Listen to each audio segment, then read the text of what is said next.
parenting tip, 3 tips on parenting, focusing first on doing what works for you. You want to talk about that, Vandy? Sure, just a little bit of introduction. We have been married for 20 years and we have 4 children. Right now, they range in age from 5 to 16. And so we have a little bit of everything kind of going on from school age to teenagers to little ones. And so these are just some things that we have found in our life that kind of helped, because not everybody's perfect and not all of the parenting advice you read out there is going to work for you. And so that's kind of our first tip, is do what works for your family, because not everything that everybody does will work for you. And you have to find what works best for your family. And when one of my sister-in-laws had her baby, that was my advice for her, is 5 plus 5 equals 10, but so does 7 plus 3. We don't have to be exactly the same way as parents, because one thing that works for my sister may not work for our family at all. And by taking that and knowing that that's okay, to me was such a huge stress relief, and made me help focus I could be a better mom when I realized that I could do what worked best for my family or for each kid, because not every kid's the same. I wish they all had their own book. Yeah, each kid is different, and then also, it's I think it's natural to compare ourselves. I've heard somebody call it the disease of comparatitis. and you know and sometimes we feel judged that we're not parenting as good as somebody else or whatnot. But like she said, just do what works for you. And people don't know what you're going through, your specific circumstances. And another tip on that, I think, is not to judge other parents so harshly. You don't know what's going on in their life and what they're going through, but just try to love them and support them as well. Yeah. So. I love it. Don't tell a mom she has her hands full. She already knows that. Tell her she's doing a good job, because she may not know that. And the same, for anything, is we need, lift up each other and stuff, because that will make a big difference. So the second thing we want to share with you for a second tip is the most important 3 minutes of a child's day. And the most important 3 minutes is when they wake up, when they go to school, and when they go to bed. When they come home from school. Well, excuse me, when they come home from school. Well, maybe it's the most important 3 minutes for us is when they go to school. We like that, yes. But so when your kid wakes up, that's like, what's the first thing they hear? And I'll be honest, I'll be one of the first to admit that sometimes it's, get up, you're sleeping in, get out of bed, you didn't turn your alarm on, and getting them going, and it's so hard sometimes. But I'm trying harder. I think we're both trying harder to say, hey, good morning, how are you? And it's so easy to get into that, just, we gotta go, we got a busy kind of a thing mode. But I think, our kids are going to remember how we treated them, and they're going to treat their kids the same way. Yeah, but just taking that time to kind of focus. When I read that or heard that in a parenting class, it just really helped me to know, how do I focus? What mode am I going to set for the day? What intention am I going to set for the afternoon when they get home from school? What intention do I want to set when they go to bed?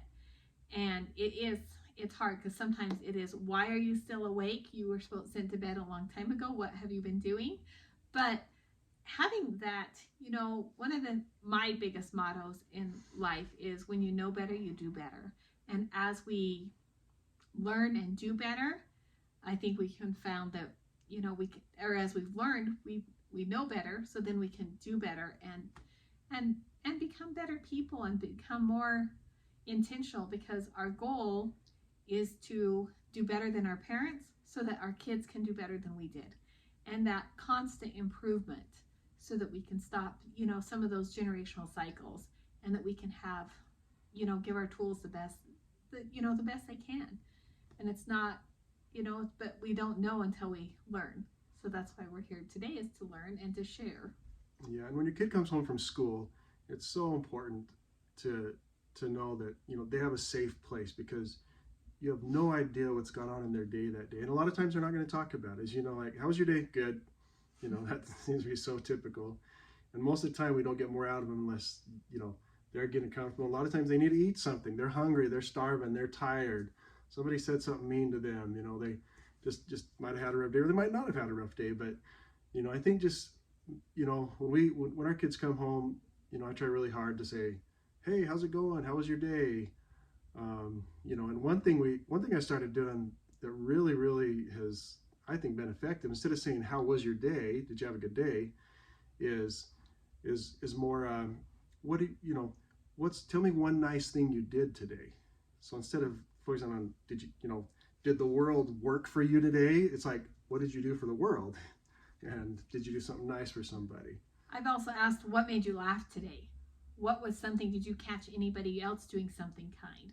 Because to make our kids be more intentional and to ask them questions that are not yes and no, like Sam was saying, is such a big benefit to getting them to talk more and to communicate and get those emotions out. You know, because it's so easy to fly. How was your day? Fine. Well, what do you mean? You know, and so asking questions that are not yes and no, and sometimes it's hard. Sometimes they roll their eyes, a lot of times, most of the time. But just trying to be more intentional and I try to make sure I block off that time right when they get home. You know, my 8-year-old told me the other day that he doesn't like that I haven't been making special snacks or after school treats. You know, shame on me. I thought we had some variety and some options there, but he wanted something special. And so just listening. And it doesn't have to be all the time. You know, sometimes it's overwhelming. You can't do it all the time, and we totally get that. Yeah, and some of the things they think are special are so simple and so easy. So it's just having, you know, some options, being intentional, sitting it out and being intentional, I think is the most important thing. So. Yeah, and then we didn't touch this really briefly on when they go to bed. You know, just taking that little bit of time to talk to them, sing them a song, pray with them, tell them you love them. You know, maybe you're reading a story beforehand, I've noticed you can't do every kid every night, you know, as nice as that would be, but you know, you try to take one kid one night, another kid another night, and there's some nights you're just so tired to just say, I love you, good night, you know. But as much as possible, try to do that. So the third thing is intentionally doing an 8-second hug. There's something that changes in the brain and it boosts your happiness level when you give a hug and hold it for that long. And I have been trying to do that. One of the things I noticed, especially as my kids got older, is because they weren't climbing in my lap, I wasn't, you know, touching them as much. And when kids, you know, they're still developing their love language and everything else. So touching on all 5 of the love languages is so important, that quality time. And I'll see if I can name them all. But, you know, quality time, words of affirmation, gifts, acts of service, you know, and touch. So making sure we're filling their buckets all the way, because kids really need all of those buckets filled. And making sure you do that intentionally has been a really important thing for me. Sam is much more of a hugger and a toucher than I am. So he's always giving the kids a hug, grabbing, you know, putting his arm around them, patting them on the back.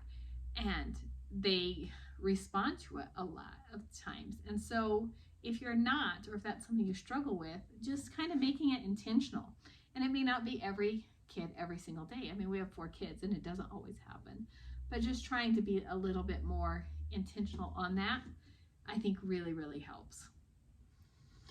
Yeah, and I think understanding each kid's love language as well. I mean, you know, for example, our oldest daughter, you know, when she wants a hug, she wants a hug and she doesn't want to stop sometimes, but there's so many times you're like willing and like, oh, I'm going to give her a hug, and just a side hug, and she's just like, what are you doing? You know, so you have to know what's going on at that time and just kind of read each kid and you know, learn their love language as well. But yeah, that touch, like, it helps me a lot, it helps them a lot, and you know, I think it's really important as a show of your love and bringing happiness to you and to them. So yeah, so those are some of the 3 tips we found in the 16 years of parenting. We are not perfect, but we are trying, and so we just wanted to share some of those tips with you.